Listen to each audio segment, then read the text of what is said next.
All right, all right. Hello, everybody, and we want to welcome you to our first CBD party, cocktails and conversation. I am Miss Official. CBD Party is where we specialize in everything CBD. So we have CBD gummies, we have CBD cocktails, we have CBD body butters and coffee, and everything CBD that we place into this party pack. So we have partnered up today with Derric Thomas, who is a community leader within the DC area. He is a businessman, he is a lawyer, and much more. And I am going to let Miss Marlena introduce him. So we are so happy to have Mr. Derric Thomas here today. We're going to be talking predominantly about the Black Lives Matter movement, getting into a little bit of his life and what has really got him going and kept him going to where he has been absolutely so successful. Mm-hmm. You know, he has a great background. He's gone to HBCUs. Didn't you even go and partner with Yale at one point too, Mr. Thomas? Harvard Business School. Harvard. I'm sorry. I didn't mean to jack that up. Harvard Business School, which is awesome. Also with Howard University. Also, he's also the owner of the lounge, formerly known as Half Note. And so we're going to also get into the secrets around that. And we're also going to move forward into just basically learning more about him and how the Black Lives Matter movement has affected us all. But as a prominent Black man in Prince George's County, the richest Black county in America, we just got to find out how he's been able to do it and not end up behind bars.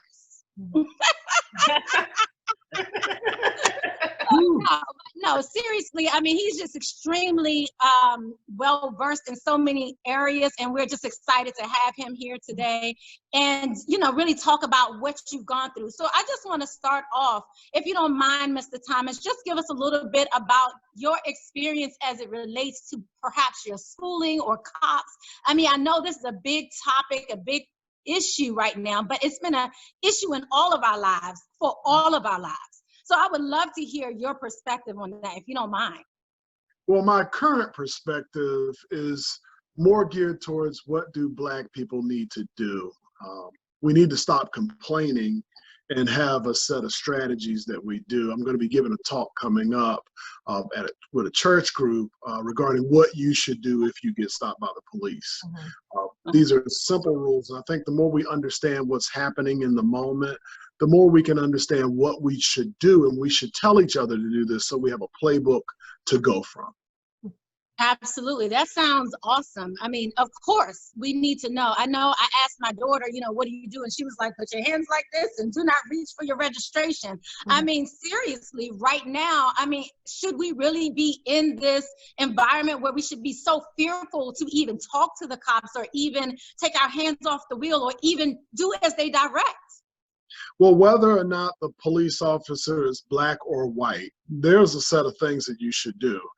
First of all, you should just stop. If you see the police with their lights on behind you, stop. And put your hands where they can see them and never take them away from where they can see them. When they approach the car, don't have an attitude, because a bad attitude doesn't get you anywhere. Instead, just comply. If they want your license and registration, give them your license and registration. You can't feed into their attitude because that can dictate what happens next. If you are, go ahead. Oh, I was going to ask you. So some people have been saying people have been complying. They've been doing what they were asked to do, and yet they're still being dragged, or yet they're still being bullied by some of the cops out there. What do you say to those people who feel as though they complied? Well, you have to understand in the moment, the police officer is in charge. Now, they can do anything to you, right or wrong, but you're not going to solve what they do to you wrong right there on the scene. By fighting back, by arguing, you're not going to solve it. On the scene is not the venue to solve the problem. They are in charge, and you have to allow them to be in charge. If they decide to pull you out of the car and detain you by handcuffing you, then you have to let them do that without complaining and escalating the situation. If they go into your car without probable cause to go in your car and they search and find something, Court is where that's resolved because evidence obtained by bad police work or faulty premises and without probable cause will be thrown out in court. Now, let's start by saying we shouldn't be committing crimes. Let's start there. Don't commit crimes. But if Right. you do, and if you're in a traffic stop, just comply with whatever the officer says. Turn your phone on record. And if something was done wrong, if you were brutalized or treated in an improper way by the police, then the time is after that stop is over to address your issues, not during the stop. You're not going to solve a problem. Police officers are trained to take charge in the moment. And anything you do that gets in the way of that, they have to overcome that in the moment. So just let them be in charge. Mm-hmm. So, do you mind me asking how you feel about, it was the young lady who was actually shot in her own home. How do you deal with that when you're trying to deal with that? We have the whole hashtag Black Lives Matter, but we also hashtag say her name, you know, Breonna Taylor. Am I saying that right? I hope so. That's right. So how do you feel about what happened to her? Am I saying that correctly, in her own home? Yeah, you're right. They were serving a warrant, and the issue is whether or not they announced themselves or they just broke the door in like someone breaking into your home would do, which you are able to defend your home. It's an unfortunate incident, and the issue really is going to be whether they follow proper protocol in serving that warrant. In the moment, you know, a young lady's life has been taken. That's tragic and that's terrible. But again, this happens. It could have been a white person. It could have been another Black person. It could have been anybody. This is about proper police protocol.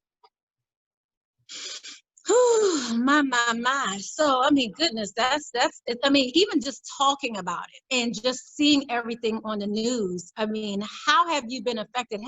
Has the cops ever stopped you even? And how did you respond? Have you ever been racially, you know, adversely affected?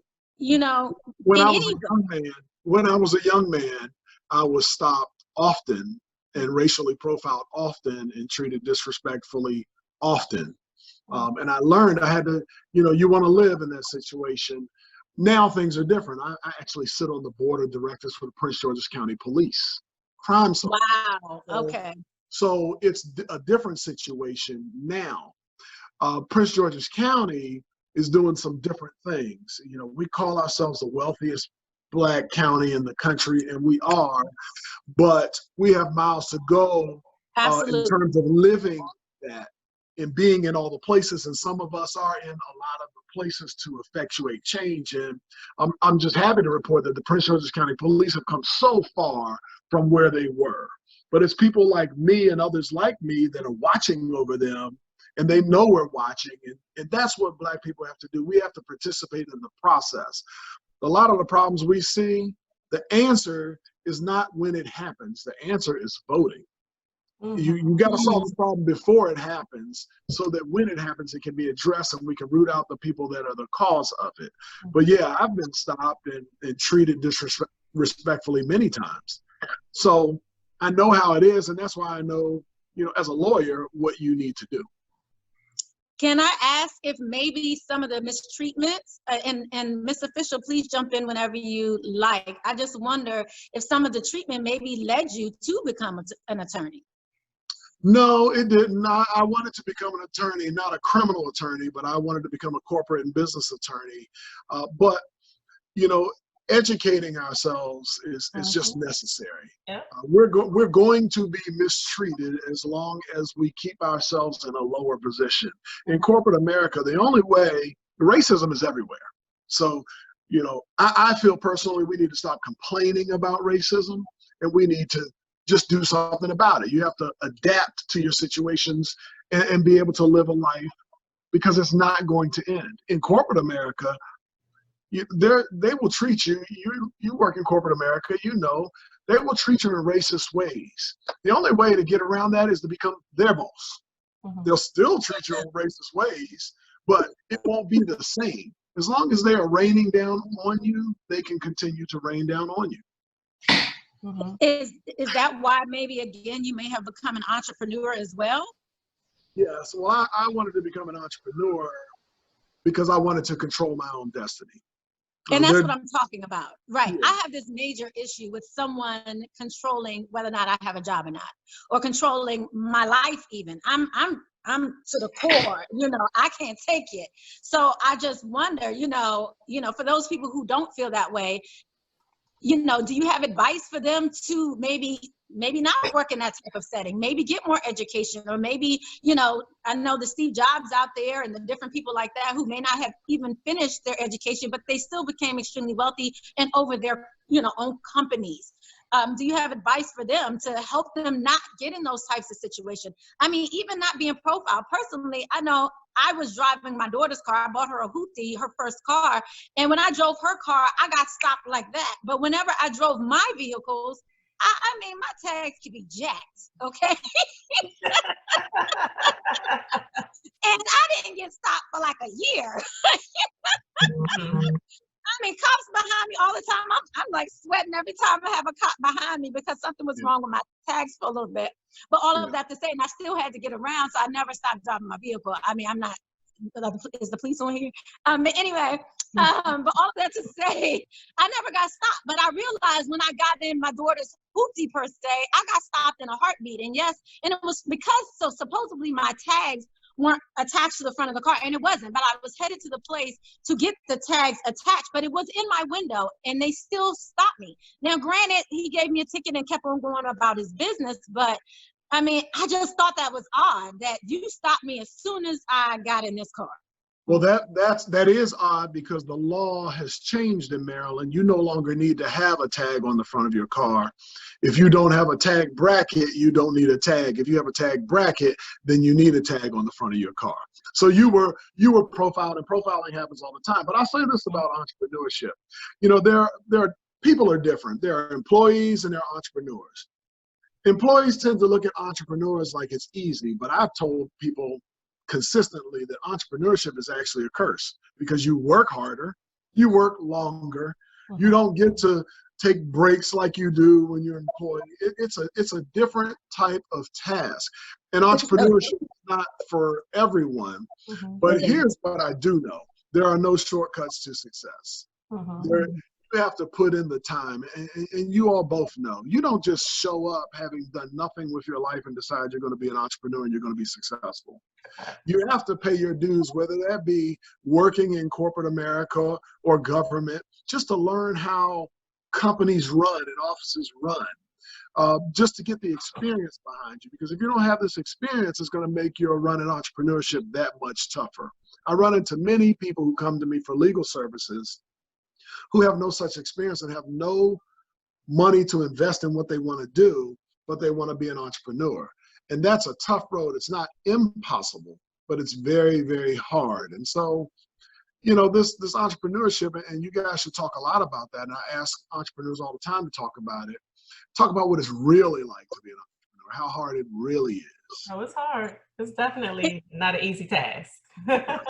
You have to be dedicated. And you have to stay committed to what your goal is, because I find that when you get boggled down and it's like, okay, this hasn't worked out the way I wanted to work out in 6 months, and then you're ready to go ahead and give up. But we know that in order for you to obtain next success, that you have to stay persistent and you have to continue to keep going, which is hard. That's hard to do. And we talk about the big talk is about white privilege. Listen, you got to understand white people. Who wouldn't want to be privileged? I'll bet you if there was a such thing as black privilege, would black people really stand up and say, you know what, this is too good. I've got to make it fair for the other people. White people have been in first place for a long time, and first place feels good. They are extended white privilege and they don't even know it. Yep. And the problem I'm seeing now is black people continuing to ask white people to change. Many of them don't even know that they're benefiting from white privilege. Not only do they not know it, who would want to mess up that gravy train by getting in front of everybody saying, hey, wait a minute, hold up. I don't want this anymore, and I want you all to stop too. They'll just throw that person over onto the black side and mistreat them just the same. So we got to stop complaining about white people getting white privilege. We have to create our own privilege where we are. I think back as Juneteenth is coming up, and we're talking about Tulsa, Oklahoma, and the Greenwood community. Yes, yes. You know, that's a situation where they took control of their own destiny.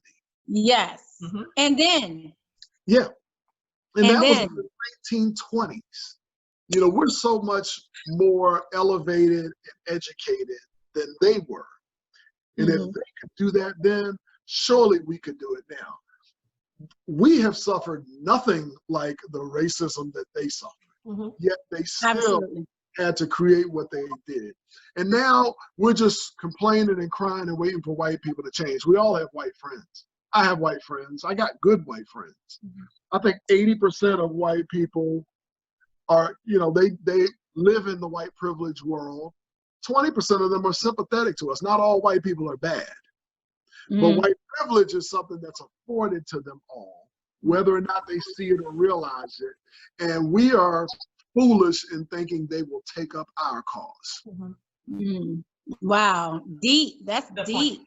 That's deep. I mean, I understand you also worked in sports as well. Am I correct in saying that? And I just wonder, did you see a difference perhaps maybe even in pay or salary? You know, people talking about how much money athletes make, but they really don't like talking about how much the owners and everyone, you know, running the NFL and the NBA, to my understanding, you know, people are ready to start boycotting even those types of, you know. I think that I was an NBA agent. Yeah, I was an NBA agent, and Black players, for the most part, were not underpaid vis-a-vis white athletes because there's just more Black athletes. Black athletes carry the sport. Where we do see differences is in representation, where more Black athletes felt, and that's changing now, but they felt that they needed a white agent, they needed a white representative.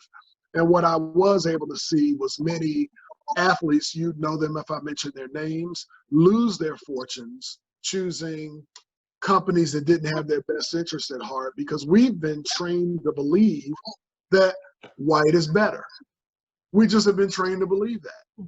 I agree. Black people bear some of the blame for that, because here's what I also see. I also see Black people taking advantage of other Black people. I see that, you know, even where I live, if, you know, I know how much it costs to cut the grass or have something done at my house, but if somebody comes to my house when I lived in the ghetto, it costs this much. They come to where I live now, and the price has gone up. So, you know, we used to talk about we're crabs in a barrel. We have been, slavery is deeply ingrained in us, and the effects continue to this day. And we just don't treat each other good or fair. We see that, and so we keep pointing at everybody else, we want white people to change, we want everybody else to solve our problems. I disagree. I think we got to solve our own problems, and I know that. I agree. I definitely agree, because I do believe we have the power. Yeah. I do definitely believe that we do have the power. And I think I've said it many times, especially this week, because we've been talking about, you know, Black Lives Matter and the effects of different people, just everyday people like ourselves, and how it really has affected us. And I realize it's a heart change, but not just a heart change for so you know, quote unquote, the majority, but also a heart change within the community as well. Right. And we need, you know, we do not have a civil rights leader. And we've always needed someone to tell us what to do. It's an issue with Black people. We need to be told what to do. And when I think about that, I say, well, we don't have a civil rights leader. Why don't we? Well, the reason is there's no good that comes from that job. Every civil rights leader, you know, if you become a civil rights leader, they're going to target you. They're going to audit you. They're going to try to make you commit a crime. And if that doesn't work, they're going to kill you. So it's a thankless job, and nobody's stepping into the shoes to do it. But we got to start figuring things out for ourselves. And we are able, we are capable.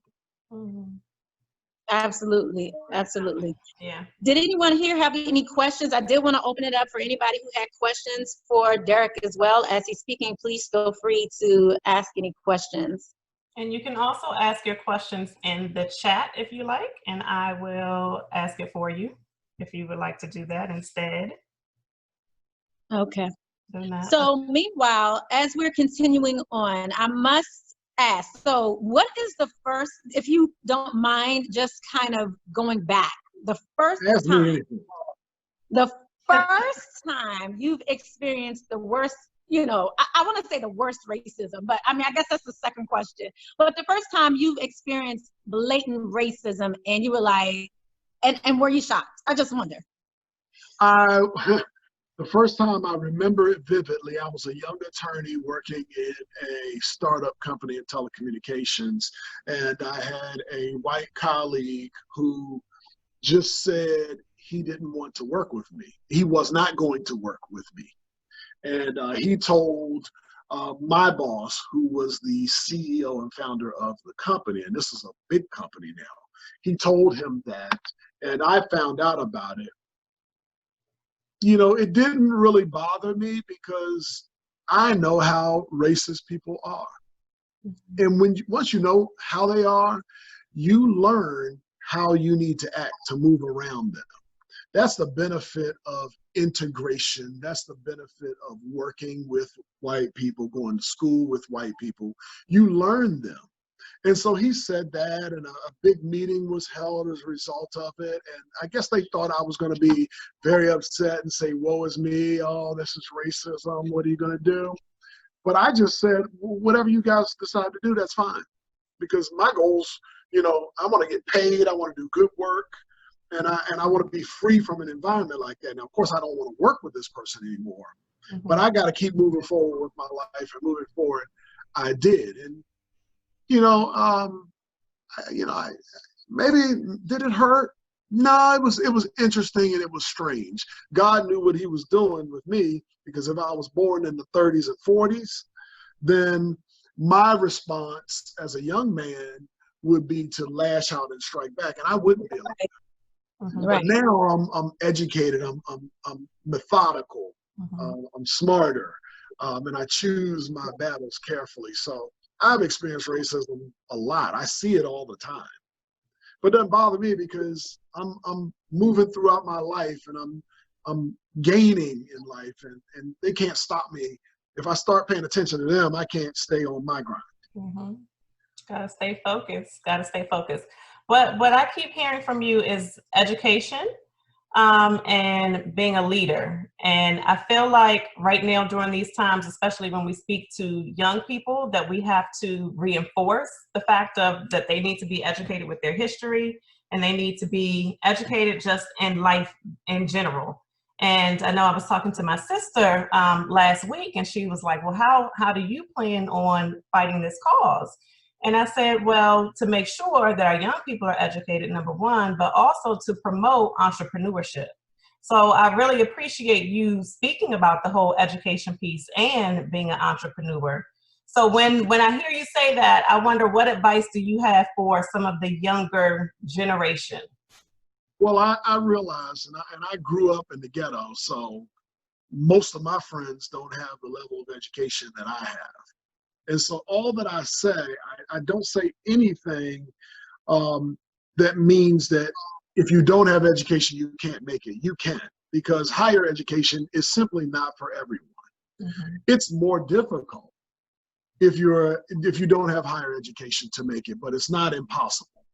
You have to work harder, longer, and you have to understand that, there's a barrier out there in the world set for you, because you don't have this higher education level. It's a barrier you have to climb over or crash through. There are many studies that tell you the earnings of those with a college education versus those that don't. So for those young adults who don't have an education, but they got to go out and make it in life, you just got to prepare to buckle down and work extra hard. For those that are younger and just coming up, education is your job. It's your only job. So go and do it. Go as far as you can. Now, if you do well enough in high school, there are scholarships and programs that can get you into higher education. Pursue them with all your might. Pursue them, and pursue them if you can. If you can't, just prepare to work harder. Success is still out there for you, and entrepreneurship is one of those vehicles where you can attain success. I have a good friend who owns a very large, multi-million dollar trash company. He's not educated, but he started working on the back of a trash truck and worked and saved and worked and saved. And then he got his own trash truck and worked and saved and worked and saved. And now he has a fleet of trucks in multiple cities. So entrepreneurship is a key. If you're going to work in corporate America and you don't have higher education, there's a ceiling on how high you can go. And people, sometimes Black people and white people also, will be raining down on you to make sure you don't rise too high. So education is very important for those in school. I know I heard one time from one of the jobs I had that, you know, you may be too passionate. You know, I heard that one time, and I just thought it was interesting because I always felt like, okay, if someone that was white was just as passionate as me, they move on up the ladder, you know, and you would see them jumping like leaps and bounds over you. And then I felt like I did the work, but yet they kept jumping leaps and bounds over me. And when I then tried to do what they did, as far as just try to work as hard, you know, really get to where we needed to go, I was told I was too passionate. Yeah, and so for Black women in corporate America, too passionate is one of those words used, which really just means racism. And I can tell you right now, Black women are less feared in the workplace than Black men. Mm-hmm. So, you know, they use the words and the tools to do that, but what we have to do is we have to take our toys and go to another park when we are treated or mistreated in that way. Black people in general suffer from complacency. We get a good job and we want to stay there because our grandparents did that. You know, that's not the way the world works anymore. We're all free agents in the workplace. And you have to work hard and get good and be good. And if you're not treated properly, you got to take your toys and go find somewhere else to work. You told me to go into somebody else's sandbox, huh? Yep.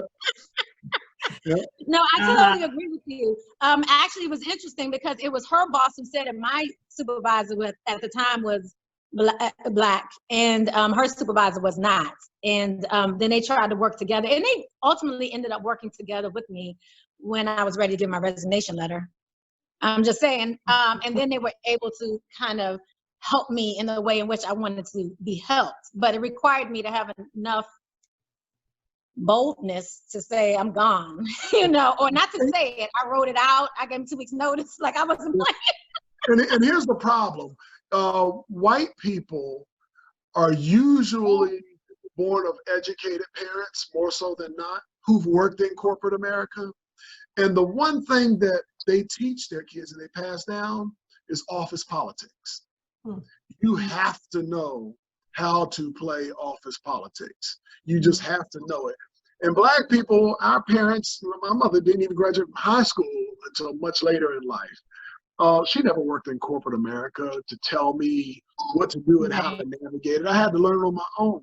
But if I could teach one class in college, and you know, for people that young Black people that are coming out and going into corporate America, and even in high school, it would be a class called office politics. Because you have to play and you have to be good at it, or you might get eaten up by it, no matter how good you are at what you do. I know my daughter was excited to go to an HBCU, and I remember when I was at an HBCU, they did have a class like that. It was like they were telling you about how to dress, they were telling you about how to speak, how to talk, I mean, how to actually eat your food. I mean, they were really on, especially in the accounting department, because I'm an accountant, but especially there in the business department, they wanted to make sure you were presentable at all times. So when you actually went out into corporate America, you would be prepared. So I'm assuming that they have that a lot in HBCUs. I hope. And I just wonder, maybe, not, you know, I'm sorry, go ahead. If not, if they don't have it or don't have it enough, people like you, people like Princess, people like me, we have to keep talking to people. We have to just spread the word. We have to love the young people and give them the tools to be successful. That's right. Those that want to be successful. Yeah, absolutely. They're gonna make the difference for us. Yes. Absolutely, absolutely. So, you know, I know some of us have been waiting to hear the true story I want to call this the true story. Is this TV One? The true Hollywood story around Half Note Lounge, making a turn and actually getting out before COVID. I mean, I personally felt like, did you have a little angel on your shoulder saying, look, this is the time to pull out if you want to pull out? I mean, I just really feel like you got out at the right time. Do you mind giving some insights onto that, please? I wish I could take credit for that, but that was God and luck. And I've had God and luck on my side for a long time. But I've heard many stories about Half Note. So have we. like a soap opera, and I clear the air when directly asked by people, and sometimes I let them just go with the rumors. But here's the actual truth. Do you want to know the actual truth? Yes, please help us. So about a year ago, the shopping center where Half Note Lounge was purchased by an African church, and they want to turn that into a mega church. Prior to that, they wanted to put a Walmart. The owners of the shopping center wanted to put a Walmart there, and the community associations that surround Half Note fought that. But so once they got rid of Walmart, this African church called Winners International, they came and they purchased the entire shopping center. They are a church out of Nigeria. They have locations here in the States. But I believe their pastor of their church is the wealthiest church pastor in the world. Oh, wow. When they bought the shopping center, they wanted to put everyone out immediately. But they were not accustomed to American laws. And with commercial leases, you just can't do that. So all the other tenants were coming to me because they know I'm a lawyer, as well as the owner of an establishment there, asking me what to do. I had a little more than a year left on my lease. So they were not going to be able to put me out. But let's understand this. I was in the 12th year of a 5-year plan. Half Note was in its 12th year, and I only wanted to own Half Note for 5 years. As you know or don't know, I'm still a practicing attorney. I practice law every day, and I own other businesses. The restaurant business is the hardest business of any industry to be in. But I fought the good fight, and we were blessed to be busy. Thank you to all the patrons and people that supported us along the way. We were just busy, and we were in our 12th year. So we got this situation coming up. A church wants us gone. We got a little over a year left on our lease. What do? The church came to me and they said, well, we want you gone. What do you want? And so I called my accountant, looked at the numbers and said, here's the number. Here's what it would take to get rid of me if you want me gone sooner. And that was the position that I took. And they went back and they were trying to figure out what they wanted to do. And I started thinking, I said, Derric, what are you fighting for? You are tired. You're on overtime in terms of the longevity of this business before I wanted to transition into someone else and do, frankly, less work because I'm older now. And but I was prepared to fight because fighting is all I've ever known how to do. And so I took my position, I took my stance, and we were going back and forth. And this is, a Black church, African church, now about to engage in a fight with a Black business and other Black businesses in the shopping center. And so I thought about it over time, and then I went to prayer. I just started praying about it, saying, God, what should I do? It's going to cost me about $50,000 to fight this. It's going to take about a year to get the result that I want. What should I do? And I prayed about it, and probably 3 or 4 days later, and God has never worked this fast in my life that I'm aware of. But he came back and said, let it go. Don't fight. It's time to move on into your future, and I got you. You will be all right. I had already planned for my future. I was fighting because that's all I knew how to do. But my future was already planned, already set. I made it happen. Right. And so in that moment, I said, you know what? You give me, 1, 2, 3 things, and you won't even have to pay me a lot of money. I'll just go. And so with relief, they were very happy with that. I simply decided it was time to do something else. And You know, I go to First, I'm a member of First Baptist Church of Glenard. And I remember the pastor said this to me and everybody else one day, and it stuck with me. He said, change doesn't happen until you decide. You can ponder all you want, you can plan all you want, you can think about it all you want, but until you decide to do something, change won't happen. And so I decided through prayer to just let it go and close the doors. And that's what I did. And you know what happened as a result of that? Many people came wanting to buy Half Note Lounge. The blessings just started pouring in. So what resulted was I ended up granting a license, and there's 2 licenses pending, but I ended up granting a license to a young man to reopen and use the Half Note name and business plan. And that location, you're starting to see on social media, will be opening in Bowie. So that's kind of how it worked for me. There's no drama involved. I had no business partners, so it was just me. And I just decided. I prayed about it and decided. So no one came and put me out. It was me. It was my decision. Sorry. I just wonder, what did you hear? What were some of the rumors? I just wonder. I know we gotta go because we're wrapping up right now. I just wonder what one of the best rumor that was out there. The best rumor, the consistent rumor was the church put you out. They made you leave immediately. Because you know what the church did? The church partnered with local elected officials who are also Black and went to community meetings all around my location and told the community that they were putting us out immediately.